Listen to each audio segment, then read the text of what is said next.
আজ রাতে ঘুমের আগে এই দোয়াটি শুধু পড়ুন। সকালে ইনশাআল্লাহ সুসংবাদ পাবেন। ইনশাআল্লাহ যে টাকার অভাব আছে, সে টাকার অভাবও আপনার জীবন থেকে দূর হবে। প্রিয় ভাই, যখন আপনি বিপদে আছেন, বিপদ যেন ছুটতেই চাইছে না, অনেক বিপদ, কি করবেন? কোনো কুল কিনারা পাচ্ছেন না, মনের আশাও পূরণ হয় না, ভাগ্যও খুলে না। তো ইনশাআল্লাহ ভাগ্যও খুলবে, আশা পূরণ হবে, আপনি সুসংবাদও পাবেন, দোয়া যখন কবুল হবে। তো আমি এমন একটি দোয়ার কথা বলবো, যেটা আমার বানানো কোনো দোয়া নয় ভাই। সেটা কি দোয়া? ইন্না লিল্লাহি ওয়া ইন্না ইলাইহি রাজিউন, আল্লাহুম্মা আজিরনি ফি মুসিবাতি ওয়াখলিফ লি খয়রাম মিনহা। এটি অত্যন্ত বরকতময়, তাৎপর্যপূর্ণ একটি দোয়া। এই দোয়ার মধ্যে মুমিনের বান্দা যে কোনো বিপদ, মুমিন বান্দা যে কোনো বিপদ, ক্ষয়ক্ষতি ও দুঃখ সংবাদে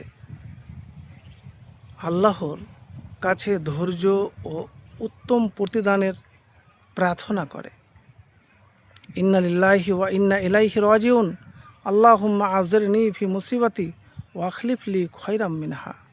হাদিসে বর্ণিত হয়েছে, কোনো মুসলিম বিপদে বা কোনো কিছু হারানোর পরে এই দোয়াটি পাঠ করলে মহান আল্লাহ তার সেই বিপদের কারণে তাকে সওয়াব দান করেন এবং যা হারিয়েছে তার চেয়ে উত্তম কোনো কিছুর বিনিময়ে তাকে পুরস্কৃত করেন।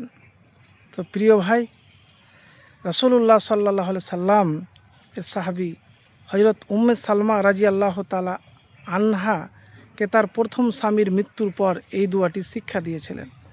তিনি এই দোয়ার আমল করার ফলে মহান আল্লাহ তাকে পরবর্তী স্বয়ং বিশ্বনবী মুহাম্মদ সাল্লাল্লাহু আলাইহি সাল্লাম এর স্ত্রী হওয়ার মতো শ্রেষ্ঠ মর্যাদা দান করেছিলেন। তো সুবহানাল্লাহ, কত ফজিলত! তো অবশ্যই ঘুমানোর আগে এই দোয়াটি 3 বার হোক, 1 বার হোক, 7 বার হোক, একবার দুরূদ শরীফ পড়বেন। আল্লাহুম্মা সাল্লি আলা মুহাম্মাদিন ওয়া আলা আলি মুহাম্মাদ কামা সাল্লাইতা আলা ইব্রাহিমা ওয়া আলা আলি ইব্রাহিমা ইন্নাকা হামিদুম মাজিদ। আল্লাহুম্মা বারিক আলা মুহাম্মাদিন ওয়া আলা আলি মুহাম্মাদ কামা বারাকতা আলা ইব্রাহিমা ওয়া আলা আলি ইব্রাহিমা ইন্নাকা হামিদুম মাজিদ। তো এই দুরূদ শরীফ পড়বেন। ইন্না লিল্লাহি ওয়া ইন্না ইলাইহি রাজিউন, আল্লাহুম্মা আজিরনি ফি মুসিবাতি ওয়াখলিফ লি খয়রাম মিনহা। তো এই ভিডিওটি শুধু আপনাকে স্মরণ করিয়ে দেওয়ার জন্য, আমলের জন্য। আর সব কিছু দেওয়ার মালিক হলো একমাত্র আল্লাহ। আপনাকে শিরিক বেদাত থেকে বাঁচতে হবে।